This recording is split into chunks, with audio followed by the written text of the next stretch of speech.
Here we go. There you go. And then take it Sleep time's over. This is the fourth segment. Fourth segment, yes.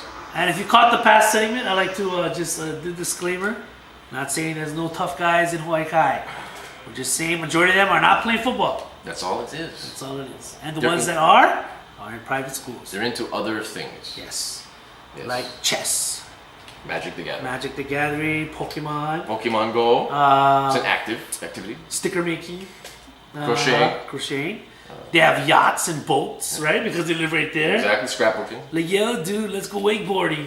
Exactly. Oh, dude, I can't. Why? I got my poodle needs to get taken to the vet, and I've got to go into town. Wow. Where's town, dude? Kahala. Wow. Now, for the fact that the guy you're mimicking is an OCS guy who's saying he's got to take his poodle to Kahala. Yeah, that's the farthest they'll go. Has that ever been said in the history of OC bros? I don't know. Saying my poodle. But that's as far as people from Hawaii Kai will go. That's true. They cannot pass Sandy Beach. Cannot. Because going to be into Nalo, bro. Get out of there. Or Makapu, my bad. Makapu is like, kind of like, right. oh, what? We go before the kind. Kylo get out of school. Right. And so then they go buddy surf like that, surf with the kind. And then they go back over the line. Yes. Back to safe zone, bro. They go back, and then the other way they go to Kahala. They end up by Waialae Ave. Yeah, they look. Oh, maybe we'll chance Kaimaki. Because you know Waialae Ave get that big hill. Yeah. So that's like they peep over the hill. They look over the hill. Kaimaki Park. Nah. Oh, bro. They ain't going Kaimaki Park, bro. Kaimaki Q. What is no this? way, bro. There, They sneak to Earl Kaimaki and they run back over, bro. Yes, exactly. On that note, we could call this the Hawaii Kai episode. Oh, God. A salute to Hawaii Kai. Oh, my God. All my friends Hawaii Kai, they go, Cali, you gonna get it, bro. Yeah. They'd be all right. They're wakeboarding right now. They're all right, bro. Their bank account is full. Their bank account is full. Anyway. They're in the red. They're in the black, not the red. That's the only Costco sell caviar samples. There you go. Hey, you like caviar? You see it? The samples of that. Panties. So, moving on. Moving on. We have our album review of the week. Yes, we're taking it back. Special album review. We're going to review a past album. Yeah, how far back? Way back to 94. Hey, there you go. That's what I was... Craig Mack. Oh, Craig Mack. Long time close personal friend. Yes. Love him. Yeah, he's a spiritual man like I am. We're going to review Project Funk the World, which came out in September of 1994. Yes. We taped this show today, approximately September 20th. Yeah. The same day, September 20th, 1994, this album came out. 1994. That's right. So we're going to do it. We're going to, in memory of this album, which is a classic album. Yeah. The second Bad Boy album to be released. Yes. I thought he was the first. Then I thought Biggie was second. Correct. But no, we're wrong. That's correct, yes. Project Funk the World. You have any quick memories of Craig Mack? Maybe DJing, going to clubs, anything like that? All I know is everybody liked this. They liked Flavor in the Air. Yeah. There was not one person that did not like Flavor in the Air. When I used to go to the college nights at Rumors. Yes. Yeah, with my friends. Yes. So I'd go with my friends, because I didn't go to the hip hop shows. Yeah. I would go there first, and I'd say, okay, I'm out, and go to do the hip hop. Yeah. But they played Flavor in the Ear in the club for the girls, bruh. People like it. Yeah. Everybody just loved that beat. The horn. Yeah. Everybody I'm pretty sure it's Easy Mo B. Yes. Produced that. Pretty sure about that. Yep, it was Easy Mo B. Yep, Easy Mo B. It was pretty much Easy Mo B. I mean, Craig Mack did some stuff on there, right? Yeah, Real Raw, Welcome to 1994. He did some, co-producing. Right. Project Funk the World, the beginning. Yeah. Great album, which followed by a great remix. Right. Now, the remix was groundbreaking, the Flavor in Your remix. Who's your least favorite of the remix? In the remix? Gotta be Rampage. Well, yeah. Because Rampage has no business being there. Why he paid his way on there. What are you doing, Rampage? Did he really pay? No, I don't know, but it was the first time that they utilized the remix where a bunch of guys came on. The music video was groundbreaking. Yeah. If you guys remember the Flavor in Your remix music video, where it started with Biggie, it was all black and white. Right. LL Cool J, Das Effects, Diggable Plants, they all in there. It was groundbreaking. Wu-Tang was in it. Yeah. To bring everybody together like that and make this song, it was pretty groundbreaking. And that song was played a lot too. The remix was. Did Busta Rhymes finish that track off? No, it was LL. LL. Ooh. Was it Busta Rhymes? Let's pull that one up because I know LL was on there. Right. The song featured Biggie, Cool, Rampage, and Busta. Okay, it was Busta Rhymes. That's right. Busta Rhymes was it? It was at the end. That's right. He had to be at the end. Yes. I don't know. I thought on the real, dude, they should have. The people in the crowd, the appearances, they should have had Das Effects on there. Mike Geronimo's on there. Geronimo would have been way better. That'd be an interesting one. Yeah. Like I think they could have replaced Rampage with Mike Geronimo, dude. Right. Because you know about Rampage is Busta Rhymes' boy. So this is what we can. This is what we can presume. Right. Busta Rhymes says, "I'll be on it if you can get my boy on this." Yeah. Because Rampage is part of Flip Mode. Right. But Busta Rhymes was extremely hot at that time. So Puffy knew he had that Busta Rhymes on this. So like, what can I do, Busta, to get you on this track? Yeah. Put my boy Rampage on. Rampage. Yeah. That had to have been it. Yeah. Because why? That's an odd one, right? I heard, seen the remix. I was like, yeah, Biggie, LL Cool, understand, legend. Yes. Rampage. Yeah. Okay. There was a deal to be made there, and he made it. Hey, big up to Busta for putting his boy on, though. He was always very devout in putting his boys on. Right. Split Star, which was a total waste of time. But he's a great hype man. He's a great hype man. All he does is repeat lyrics. Right. And then Rampage, and then Radiga. Radiga, yeah. That was the main ones, right? Yeah, that's a very downgrade. I mean, I wish Leaders worked, man. Yeah. Because it would have been dope to have Leaders on the remix. That would have been something. With Biggie. Woo! Right. You could have Q-Tip on there. Well, Q-Tip did the Get Down remix, so that's fine. But anyway. That was a classic song. Yeah. That was my first recollection of Craig Mack was Flavor in the Year. Right, my first one was, I mean, I remember seeing a Yo. Then I remember thinking, like, only the hip hop heads knew. Yeah. Then when I went to Rumors with my friends back in the day. Yeah, you said. When the college nights was popping. Yeah. Yeah, dude, it was, dude, Flavor in the Year would play. Yeah, that was it. And people loved it. Yeah, so, okay, let's do this review. Let's go down the line. Now, this album came out in 94, fall of 94, and it was in a year where 94 was pretty much, as we always look back at the year 1994 as the year. Right. The mecca of all of the years of hip hop. Right. Everything that came out, 99% of the stuff that came out in 94 was great. Right. How did this rank in the 94 releases? Oof, I've got to go and put... There's a ton of them. Yeah, so I couldn't even... Does this crack top 10? No. Yeah. No. I agree. I mean, on the real, other tracks are cool, but it doesn't sustain what you hear from Flavor of the Year. Exactly. You know what I mean? Like, Get Down was cool. Yeah. But it just doesn't, throughout, you kind of zone out. Right. You come back in, you zone out, come back in. Right. I mean, it was making moves with Puff. Yeah. Well, before we continue on, let's play a track here. Let's go and Get Down. Let's go. Let's play Get Down. This was not Flavor, this was the second single after Flavor in the Year. This was a top 40 song, though. Yeah, it was. Yeah. Yeah. So let's go with it. Easy Mo B.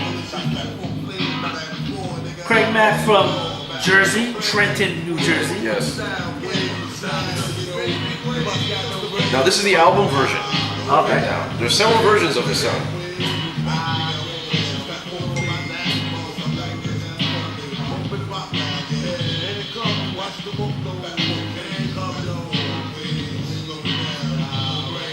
There we go. Now there's going to be a certain. We're going to play several songs of this album. Right. There is a trend that's growing that's to this day is relative. Right. And bass up the track a little bit, because I'm here. I was saying boots, you know what I'm saying? Now who got the flame that comes to damage us and keeps them running? It's still a hot track, though. Yes. It's a headbanger. Yeah.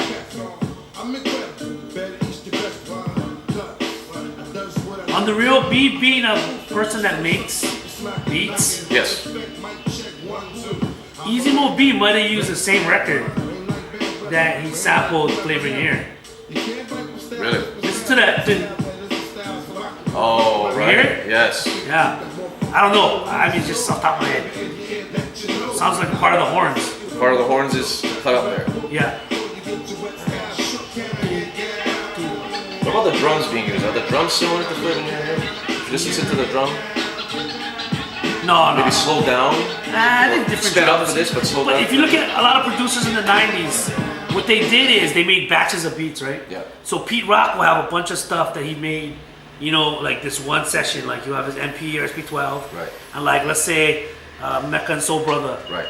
A lot of the beats will have the same drums or, you know what I mean? And then he did stuff for him, and then you might say Pete Rock produced something for like Public Enemy. Right. You could tell it was produced in that that time period because there's similar drums. Yeah. Maybe samples are similar. You know what I mean? So that's why I could see Makes Easy Mo sense. B probably made those two beats maybe back to back. In Got the it. same batch, you know, Got when he sent his demo to Puffy, like, yo, Puffy, I got some beats, like. That's how we can tell, like, that's a Pete Rock beat. Oh yeah, That's a yeah, DJ yeah. Premier beat. And you can They tell got like same- from what era, yeah. Yeah, from what era? Yeah, right. because you're like, because let's say like they coined it, right? Let's say Premier did a Gangstar album, Yeah. and then he made a beat for I don't know somebody else, right? Whatever's, and you're like, dude, that sounds like a Gangstar beat. I mean a group home beat. Yeah. You're like, well, because he probably made it at the same Right, time. right, right. So that beat sounds like, you know, it came actually sampled from the same record. Well, let's go into this. Let's go into Flavor in the Year Right. now, and let's compare. Like everyone just heard Get Down. Right. This is Flavor in the Year. This is the mega hit. Like mega hit, platinum. Mack, I don't even understand how they didn't understand who in that Mary joint. Yeah, I know. So yeah, he was in the Mary J. Blige song. if you remember. Who's that rap singer? Yeah, Could that be Easy Mo B?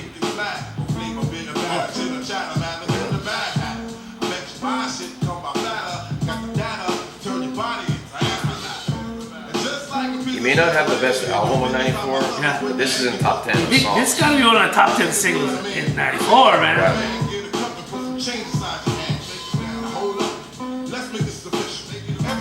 If you listen to the drums, they're similar, style somewhat. I just wish, like, I don't know what happened, but I wish Puffy would have, man, would have worked with Craig Mack more, man. He was a victim of circumstance. Because Biggie blew up. Yes. Production, man, is amazing. Great chorus, Great video. great video. I mean, that's sums Hold up up. what's a hit. Yeah, that's a hit right there. Mega It's a hit. hit now. Yeah. Played at any stadium, any two people like Right. Flavor, yeah. He was just a victim of circumstance Yeah. because Biggie just blew up major Yeah. and overtook everything that, I mean, Right. Puffy had to, he saw this and he's not stupid. Yeah, you're not stupid. He's got to put the rocket on Biggie and like, let's ride it. Right, let's right, go. right. And that's why that second album of Craig Mack is not memorable at all. Yeah, that No one was, remembers it. It was not a good album. nobody really knows anything. Exactly. But he did have that single that we used to play. Remember the Wooden Horse? That came out later. That was after the second album. Yeah. That's when he's labelless, right? That was labelless. That was an independent. That was a song. hot. He sampled that Frank was- Sinatra. Yeah. That was a club banger. Dude, we played that and it was like, yo, that was a hot track, man. That was independent. Wooden Craig Mack. Horse, the Wooden Horse. Right. Oops, there goes another rubber. Exactly, Yeah, right. oof. That's still a banger. I played That that is at still a B-Boy banger, Jack, yes. put it that way. But yeah, as far as this album goes, I mean, there's a lot of filler. Right. In this. Yeah. But the production is pretty The production is consistently good. Now, Throughout. I'm going to play this song for you. This is called Welcome to '94. Okay. Now, when you listen to this and listen to him, how he's rhyming on this, does Right. this make you think of anything that's happening today? Okay. Okay. There we go. Folk power sounds equivalent to beat down. 2 cents now. Another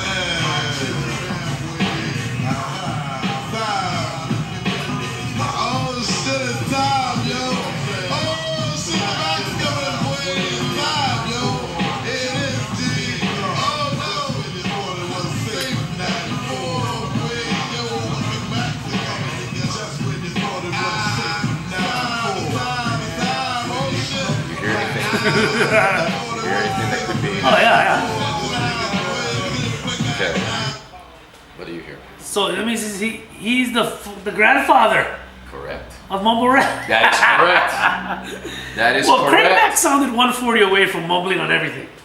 Yes. Because his list where he said, Craig Mack, like he's literally one joint, one blunt, one St. Ides away from literally creating mumble rap. Correct. Or maybe he did create See mumble how things come in cycles. rap. Right. You gonna tell me, anyone out there, that doesn't that sound kind of like Migos? Of course, it's all stuttered rhyming like Right, Migos does. and the beat is We just more boom words, bap. couple of words. Yeah. This one, he's just going straight up into a drawl, Yeah, that was into a interesting. I mumble forgot about drawl, that track. and that is the precursor to the mumble rap. Right. I'm Right. just saying, Craig Mack. You know, you made the points, you connected them. I mean, look, what do you It's the think? joint. What do you think? I think you're mean, onto something, man. It's all going to be relative to these things. They don't just come up out of nowhere. Right. Things lead to things. Yeah. Craig Mack could have quite possibly been, along with guys like Juvenile. Oh, yeah. Let's not forget that guy. That song was mumbling and gibberish. Exactly.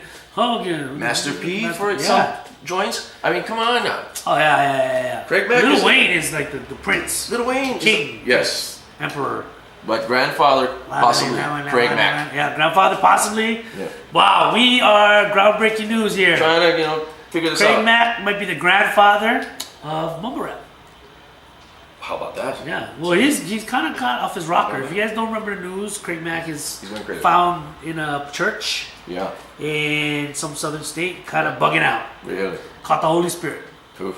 And it's just going crazy. Wow. I don't know if he's going crazy. I don't want to disrespect anybody in the belief, but yeah, you see the video on YouTube, look it up, Craig Mack in church. Bugger is caught the spirit, bro. Well, anyway, what else you got here? Let's play one last one. One last one, and we'll give our break review. Famous B-side to get down, making moves with Puff. Oh. Because when you're with Puff, you gotta make moves, bro. Wow, what moves to be making, bro? Give me the cheesecake. Puff got the mic. There. Woo!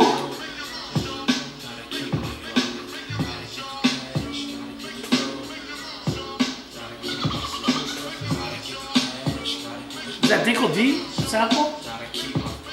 That's correct. On and on and on. Yep. Check it out. Yes. Break a dawn. The Scenario remix. And this is Easy Mobi, right? Yeah, Easy Mobi. Oh, no, was it? Oh, my bad. Rashad Smith. Wow. That's an OG bad boy.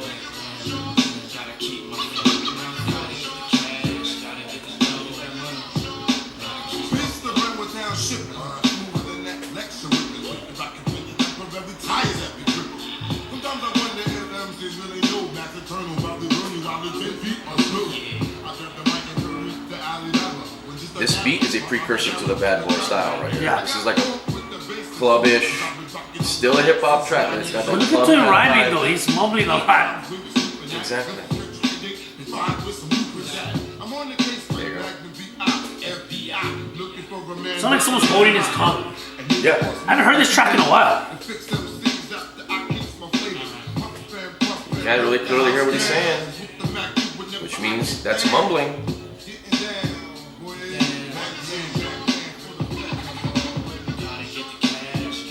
There you go. That's right, Puffy. Tell him. Gotta get the cash, bruh. There you go. You gotta get that cash, bro. Rashad Smith also did the remix for One More Chance. Yes. And what else he did? He did beats for Main Source, Rock Kid, MC Light, and Tribe. How about it? Shout out. Shout out Rashad Smith. What else is Aaliyah? Aaliyah. Lost Effects, Yo-Yo, Slick Rick, Carl Thomas. See, this is OG bad boy production right here. Oh, there you go. And Busta Rhymes. Hoo-ha! Wow.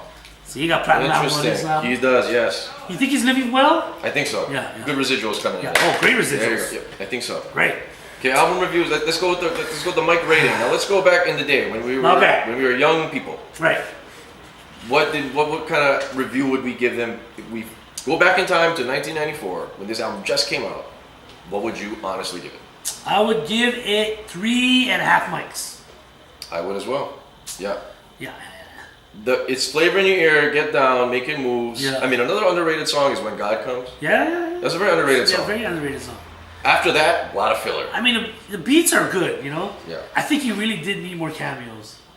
Because having 3 verses of Mack mumbling, when now I think about it, I never thought about it back in the day. But now that you enlightened me, yeah, dude, he's like one puff of the Sensi, and he's like, he could be guest starring on Amigos track. dude, no, for real. I'm not even Slide like, right in. I usually gotta make this a joke, but like that track right there, man, he was literally just a mumble away. Yeah, it's crazy. Throw some autotune. So once you put autotune on Craig Mack, Then you have T-Pain. see what happens. You have T-Pain.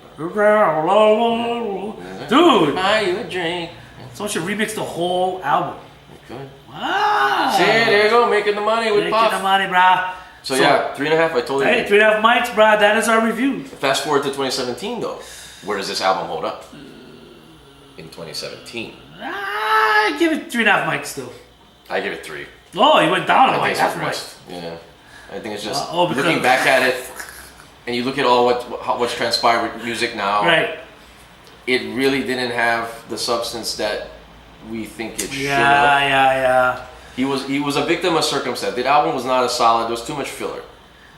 Man, Get Down and Get Down was a great song. And Flavor in Your Ear, though. Flavor in Your Ear is a 5-mic song. He pronounced more. Correct. He sounded present. He was punching his punch lines. So why are the other jams all Yeah, I don't down? know. Maybe he knew he was on the outsies. Maybe then. That could be the case. But you know what? He's still getting paid, I think. I hope so. I hope Puffy didn't do him wrong like that. I hope not.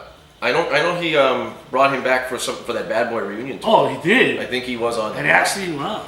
He brought him back. I think he's always been in contact with Craig Mack throughout the years. Right. He's tried to bring Craig Mack for certain remixes of certain things, even to this current day. Right. So I think the relation is not broken entirely. Right. So there you have it.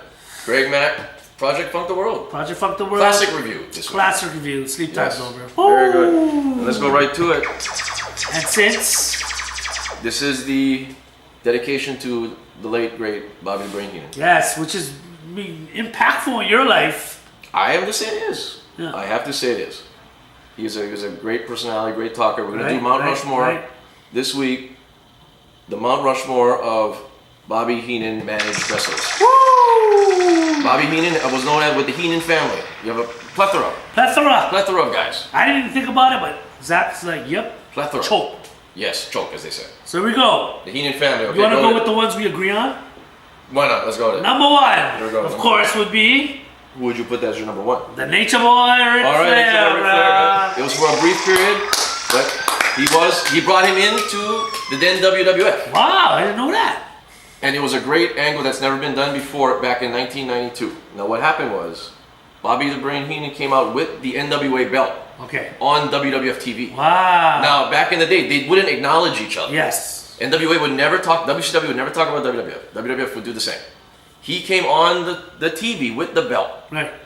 And everyone, Vince McMahon, was like, what is this? What do you have? Because they don't know, they're going to play dumb. Yeah. This is the belt of the real world champion, Ric Flair.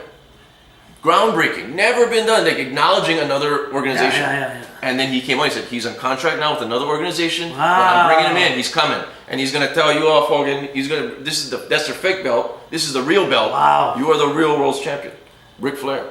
And you're going to have to deal with him, Hogan, we're coming. Groundbreaking. That's huge. And that was his introduction to the So when did everything merge? I mean, I know this is off topic. Yeah.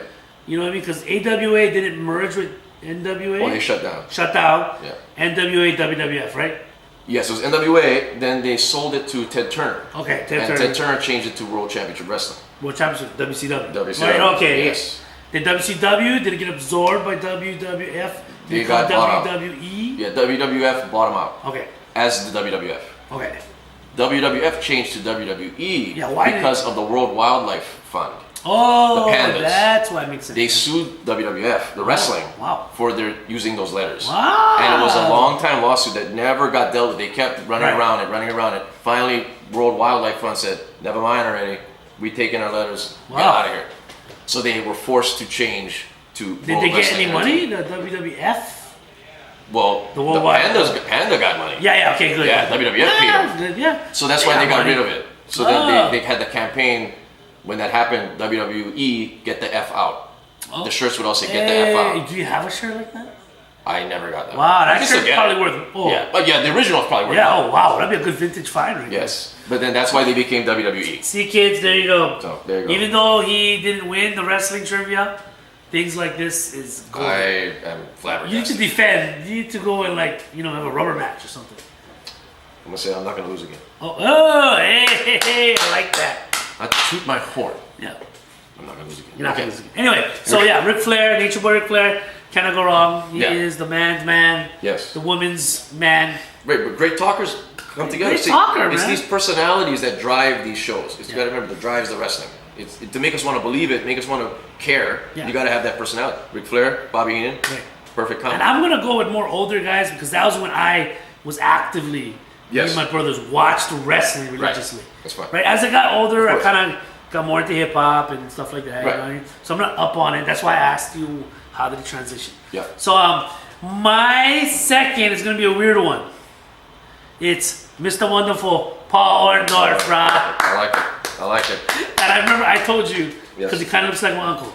And then we popped up the picture on Wikipedia, and that's not what my uncle looks like. That's not one of the best looking shots on Orndorff. But yeah, Orndorff, First of all, when I was a kid, the names said it all. Orndorff. Yeah. That's what they about wrestling.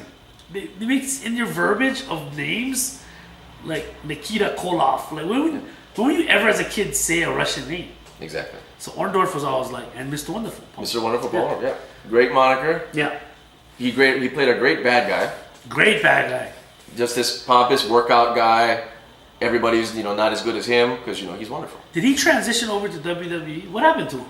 He was most famous in WWF. Right. Fighting Hogan.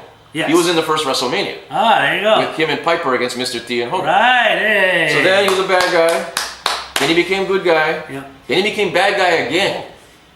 And then he became good guy again. He switched back and forth. Yes. That's why he switched out, bro. Yes, and then he went to the NWA briefly. Right. And then he retired in WCW. Okay. Yeah. So he was there all the way to about 95. Right. His last match was in 95. Right. And he did injuries. He's in the Hall of Fame for WWE. Yes. He had several titles. Yeah. The World Television Champion. Wow. That's right. And the World Tag Team Championship with Paul Roma. That's right. They were called Pretty Wonderful. Wow. That's Pretty Paul Roma. Mr. Wonderful Paul. Wow. There you go. Pile driver was his move. Known for the pile driver. Wow. He had an injury. That's right. In pile 88. Driver. Yeah, pile driver. It's a banned move now. Right. Oh, it is? Oh yeah. No way. You can't do pile driver now. What? Because you could seriously knock out a guy. Even if you remember when you were kids, you put the head, you make sure the knees hit first. Remember when you do this to somebody? Thought that. Well, it's a dangerous move. Oh. Yeah, Because think of it, you're putting the guy's head right by your knees, and if you pick him up and you drop straight on his head. Yeah, that's pretty bad. You gotta. Nobody thought about that back in the day. Right, you breaking. I mean, Stone Cold Steve Austin got a legit neck injury when Owen Hart did this thing. Wow. He did it to him live in a match, and he got a stinger, and he couldn't move. Right. So they had to kind of play it off where Austin had to immediately pin him to just end this match and get out of there. Wow. Because he's never recovered since. Yeah. His neck injury. So that is why they banned the pile driver officially. I did not know that. Look at that, kids, bro. I'm trying, bro. This guy, I don't know how he lost. I don't know what's to Bunsen Honeydew, bro. What he did. Okay, moving along. Okay, Paul Orndorff, good mine is Paul Orndorff. Got it. Ric Flair, you want to go for one of yours? Okay, so I agree with you on Ric Flair. So that would be in there. The other one we have to acknowledge, Mr. Andre the Giant. Oh, the legend. Andre the Giant. Now, legendary guy. They're gonna make a movie about him. He came to Hawaii too, right? He came to Hawaii many times. He was also at Hot Summer Night, 6-man tag. He was there, bro. He was at Hall Stadium, Andre the Giant. Anybody want a peanut? That's it. Man, I think, with the right movies, he could have been a movie star. With the right movie. It just felt like when he did Princess Bride, I was like, man, I could see this guy in a lot of movies. You could put him of course, with the right roles, like Vern Troyer kind of comedic roles. But I could just see him being the randomest dude. You know what I mean? Kind of like Mike Tyson. Right. Mike Tyson's Mike Tyson, but he plays roles that's fitted for him. I could have seen Andre the Giant. Correct. Yeah. And what really got him memorable, I mean, we always remembered him as the Giant, but what made him memorable was his feud with Hulk Hogan. Yes. And the manager was Bobby Heenan. He was the perfect mouthpiece to Andre, because Andre doesn't really say a lot, and he has that accent, and he sounds garbled, right? So then you put Bobby Heenan, who does the talking for him. Right. Then you have that evil character. Because he was from France. Grenoble in the French Alps. Oh, nice. You talk like Craig Mack. Exactly. Hogan, I challenge you, Hogan. And Hogan was the first to power slam him, right? Wasn't that the big?